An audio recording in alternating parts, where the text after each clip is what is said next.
எல்லாருவளுக்குமே சந்தோஷமான வணக்கம். நான் ஆர்ஜி சதுர்ஷன் சிவா. இன்றைக்கு இந்த காணொலியில என்ன விஷயம் பார்க்க போறோம் அப்படின்னு சொன்னால், அண்மை காலமாக சமூக வலைத்தளங்களிலே பேசுபொருளாக இருக்கின்ற மலேசியாவை சேர்ந்த ஒரு பெண்ணினுடைய கொலை அல்லது தற்கொலையை பற்றி தான் பார்க்க போறோம். கொலையா தற்கொலையா அப்படின்னு சொல்லி யாருக்குமே இந்த வரைக்குமே சரியான விளக்கம் வரவில்லை என்பதுதான் நிதர்சனமான உண்மை. அதை தாண்டி சமூக வலைத்தளத்தினுடைய பாவனையால பல பேர் பிரபல்யமாகி இருக்கிறார்கள். பல பேருக்கு சமூக வலைத்தளங்கள் முன்னுதாரணமாக வருவதற்கு வழிவகுத்திருக்கிறது. அதனை தாண்டி தற்காலத்தில் சமூக வலைத்தளங்கள் தற்கொலைகளையும் ஏற்படுத்தி கொண்டிருக்கிறது. இந்த சமூக வலைத்தளத்தினுடைய பிள்ளையா அல்லது உருவாக்கியவர்களுடைய பிள்ளையா அல்லது சமூக வலைத்தளங்களை பாவிப்பவர்களுடைய பிள்ளையா அல்லது சமூக வலைத்தளத்தினுடைய முன்னேற்றம் தான் இந்த தற்கொலைகளை உருவாக்குகிறதா என்பதும் யாருக்கும் தெரியாமல் தான் இருக்கிறது. அதுக்கு முன்னாடி இன்றைக்கு தான் என்னுடைய யூடியூப்பை பார்க்குறீங்க அப்படின்னு சொன்னால் மறக்காம ஆர்ஜி சதுர்ஷன் சிவாண்ட யூடியூப்பை சப்ஸ்கிரைப் பண்ணுங்க. அப்படி அந்த பெல் பட்டனையும் அமர்த்திட்டு போங்க. ஏன் அமர்த்த சொல்றேன் அப்படின்னு சொன்னால், நான் பதிவெடுக்கின்ற காணொலிகள் உங்களுக்கு உடனுடன் வரணும் அப்படின்னு சொன்னால் அதை அமர்த்தினா வரும் அப்படி என்று சொல்லப்படுகிறது. சரி, இப்போ வீடியோக்குள்ள போகலாம்.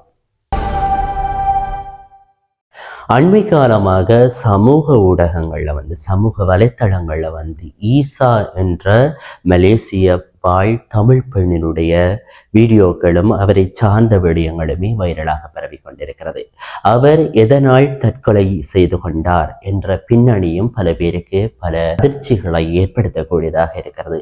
அதை தாண்டி இந்த பெண்ணினுடைய தற்கொலை பல பேர்களுக்கு முன்னுதாரணமாக இருக்கிறது என்பதும் நிதர்சனமான உண்மையாக இருக்கிறது. யார் இந்த ஈசா என்ற பெண்மணி? எதற்காக தற்கொலை செய்து கொண்டார்? என்ன சமூக வலைத்தளத்தை இவை பாவித்திருக்கிறார் என்ற விஷயம் என்று சொன்னால், ஈசா என்ற பெண்மணி மலேசியாவிலே பிறந்து மலேசியாவிலே படித்து மலேசியாவிலே டிக்டாக்கை செய்து பிரபலமாகி கொண்டிருக்கின்ற சமயத்தில் இவர் தன்னுடைய டிக்டாக் என்ற ஒரு ஊடகத்தினூடாக வெளி உலகத்துக்கு வாரார். வெளி உலகத்துக்கு வரைக்குள்ள டிக்டாக்ல அவர் என்ன விடயங்களை போறார் அப்படின்னு சொன்னால், தமிழ் சார்ந்த விடயங்களையும் சமூகம் சார்ந்த சமூக சேவை சார்ந்த விடயங்களையும் அதைவிட சமயம் சார்ந்த விடயங்களையும், இவர் சரியான தமிழ் பெற்றாளராக இருக்கிறார். அதே போல சமயத்தில் சிவனுடைய ஒரு பக்தையாக இருக்கிறார் என்பதும் குறிப்பிடத்தக்க ஒரு விடயமாக இருக்கிறது. அது தொடர்பான விடயங்களையும் போட்டுக் கொண்டிருக்கிறார். அதை தாண்டி மக்களுக்கு ஒரு மோட்டிவேஷனாக இருக்கணும் அப்படின்னு சொல்லிட்டு சில மோட்டிவேஷன் கதைகளையும் ஸ்பீச்சையும் அவர் போட்டுட்டு இருக்கிறார். அதே போல இவர் ஒரு காலத்துல உடம்பாக இருந்திருக்கிறார். அதற்கு பின்பாடு தான் என்னென்ன செய்து தான் உடம்பை குடைத்திருக்கிறார், தன்னுடைய அழகை ஏற்படுத்தியிருக்கிறார், மெருகூட்டி இருக்கிறார் என்ற விடயங்களையும் அவர் டிக்டாக்ல பதிவிட்டிருக்கிறார் என்பது தெரியக்கூடிய விஷயமாக இருக்கிறது. அப்படி அவர் இவ்வாறான விடயங்களை பதிவிட்டு கொண்டிருக்கல இவர்களுக்கு எதிராக சிவருடைய வளர்ச்சியை தாங்க முடியாமல் அந்த வளர்ச்சிக்கே ஒரு முட்டுக்கட்டை போடும் விதமாக இவரை சார்ந்தவர்களோ அல்லது இவர்களுக்கு எதிரானவர்களோ ஃபேக் ஐடியா திறந்து, ஃபேக் ஐடியான்னு சொன்னால் தங்களுடைய ஒரு தொலைபேசியில தங்களுடைய உண்மையான பெயர்களை பதிவிடாமல் அதற்கு முரணான அல்லது வேறு ஆக்களுடைய பெயர்களை பதிவிட்டு ஈசாவை தாக்க வெளிக்கிறார்கள். எப்படி தாக்க வெளிக்கிறோம் அப்படின்னு சொன்னால் கருத்துக்களூடாகவே தாக்கி கொண்டிருக்கிறார்கள். அப்ப ஈசா இதனை பார்க்க அவர் மன உளைச்சலுக்கு உள்ளாகி இருக்கிறார். இப்படி ஆகிக்கொண்டிருக்கீங்களா ஈசா அதனையும் பொருட்படுத்தாத என்ன செய்கிறார் அப்படின்னு சொன்னால், டிக்டாக்ல லைவ் என்ற ஒரு ஆப்ஷன் இருக்கு, நேரலை என்ற ஆப்ஷன் இருக்கு. அந்த நேரலைக்கு இடைக்கிட வார வரிகள் இவருக்கு ஆதரவானவர்களை தாண்டி விமர்சிப்பவர்களும் அங்கு அதிகமாக கொண்டிருக்கிறார்கள். இதை வாசிக்கும் பொழுது ஈசா லைவிலேயே சொல்லியிருக்கிறது, ஆனா இது போன்ற செயற்பாடுகளை கூறாதீங்க, இப்படியான விடயங்களை கூறாதீங்கன்னு சொன்னாலும் இப்படி சொல்ல சொல்ல ஈசாவினை அவருடைய கருத்து விகணைகளூடாக ஈசாவை தாக்குகிறார்கள். ஈசா என்ன செய்யறாருன்னு சொன்னால் ஒரு கட்டத்தில மன உளைச்சலுக்கு உள்ளாகிறார். இந்த விடயங்களை தன்னை சார்ந்தவர்களுக்கும் தன்னுடைய உறவினர்களுக்கும் குறிப்பாக தன்னுடைய தந்தையாருக்கும் இந்த விடயத்தை கூறியிருக்கிறார். அப்படி கூறும் பொழுது தந்தையார் கூறியிருக்கின்றார், சற்று காலம் அதிலிருந்து விலகிவிட்டு திருப்பி மீண்டும் நீ டிக்டாக் செய்ய அப்படின்னு சொல்லி தன்னுடைய தந்தை கூறியிருக்கிறார். எதனையும் பொருட்படுத்தாது ஈசா மீண்டும் டிக்டாக் வேலை செய்து கொண்டிருக்கிறார். மீண்டும் நேரலைக்கு வருகிறார். அப்பொழுது மீண்டுமே மன உளைச்சலுக்கு உள்ளாகி இறுதியாக ஈசா தற்கொலை என்ற ஒரு நிர்பந்தத்துக்கு செல்கிறார்.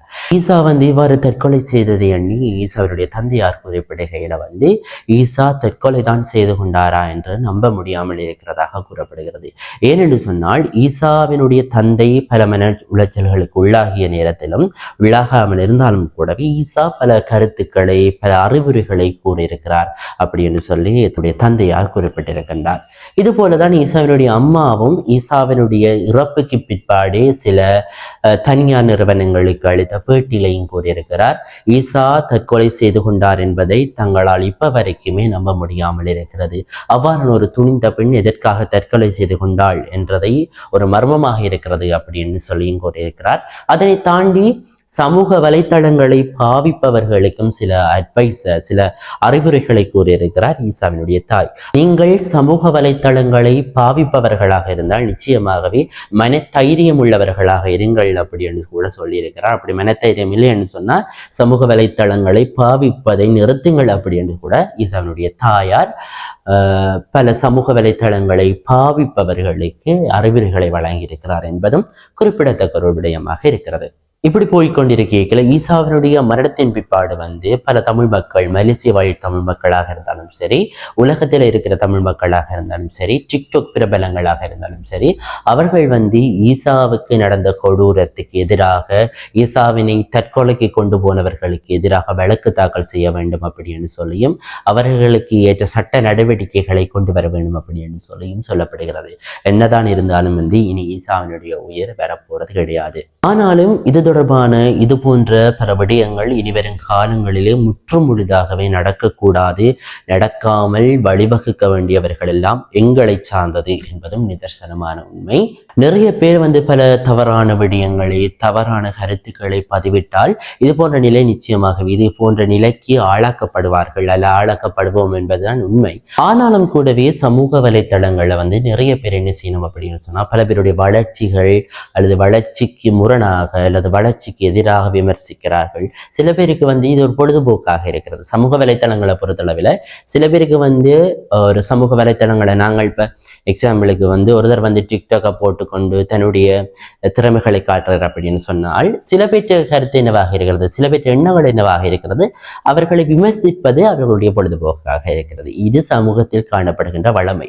இதற்கு ஏற்ற மாதிரி நாங்கள் எங்களை பயிற்சிப்படுத்திக் கொள்ள வேண்டும் என்பதுதான் உண்மை. அதை தாண்டி விமர்சனங்கள் இல்லாவிட்டால் நாங்கள் வளர முடியாது. இந்த விமர்சனங்களுக்கு பயந்து நாங்கள் உள்ளே இருந்தோமாக இருந்தால் நிச்சயமாகவே எங்களுடைய திறமைகளையோ அல்லது எங்களுடைய உழைப்புகளையோ வெளியில கொண்டு வர முடியாது என்பதும் உண்மையான விடயமாக இருக்கிறது. இப்படியான விமர்சனங்களை தாங்க முடியாமல் தான் மலேசியாவில் இருக்கின்ற ஈசா என்ற பெண்மணி தற்கொலை செய்து கொண்டிருக்கின்றார்.